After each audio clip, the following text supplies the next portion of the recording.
Lesiones en la escalada. En la actualidad, la escalada ha ganado nuevos adeptos por ser un deporte muy conectado con la naturaleza, a pesar de ser una práctica con un nivel muy alto de exigencia física y mental. Es considerada una disciplina de riesgo moderado. Esta práctica deportiva concentra todo su esfuerzo en los miembros superiores, siendo esta zona la más lesionada. Generalmente, las lesiones en la escalada se producen por sobreuso y en menor grado por traumatismos en las articulaciones. Por eso, queremos hablarte sobre ellas para que aprendas a prevenirlas y cómo tratarlas. ¿Cuáles son los tipos de lesiones más comunes cuando practicamos escalada? Durante la práctica de la escalada se producen una serie de movimientos que requieren un esfuerzo muy acentuado a nivel del hombro, brazos y piernas. Por la naturaleza de estos movimientos se produce sobreesfuerzos o traumatismos a nivel del miembro superior y las rodillas. En los hombros existe un mayor esfuerzo y dificultad, mientras que en las muñecas, manos y dedos se concentra la totalidad del peso corporal. Las lesiones más comunes en este deporte son lesiones SLAP. Es considerada una lesión con alta incidencia entre los escaladores. Esta comprende el desgarro parcial o total del rodete glenoideo o fibrocartílago labrum.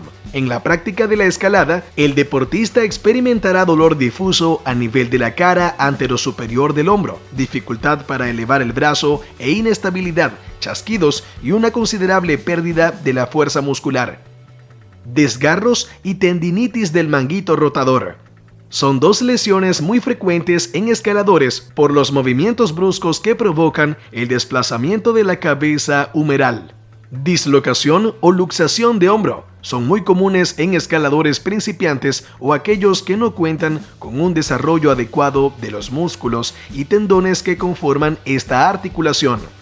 Así como también se encuentran las lesiones del bíceps, bursitis subacromial, lesión de poleas de los dedos, desgarro del complejo de fibrocartílago triangular, distensión de los tendones flexores de los dedos, esguince de ligamentos colaterales de los dedos, tenosinovitis. La tenosinovitis representa la lesión más frecuente entre los escaladores debido al esfuerzo repetitivo a nivel de las muñecas y manos.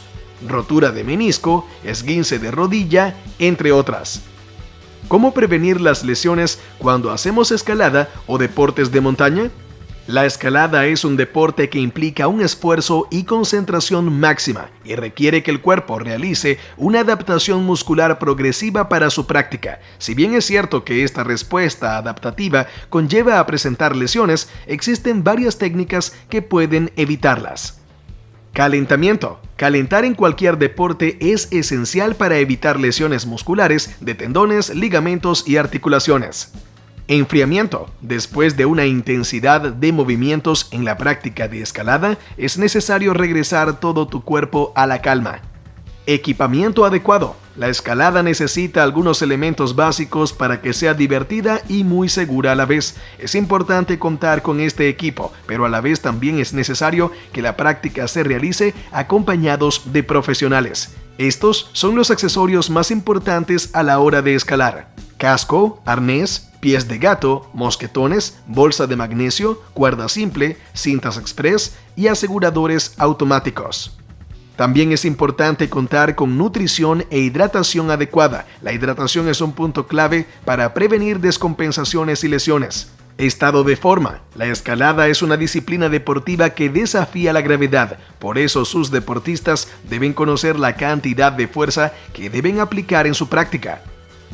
Terapias de recuperación. Masaje deportivo, uso de terapias de frío y calor, uso de prendas de compresión, uso de terapias de acupresión, uso de termoterapia y crioterapia.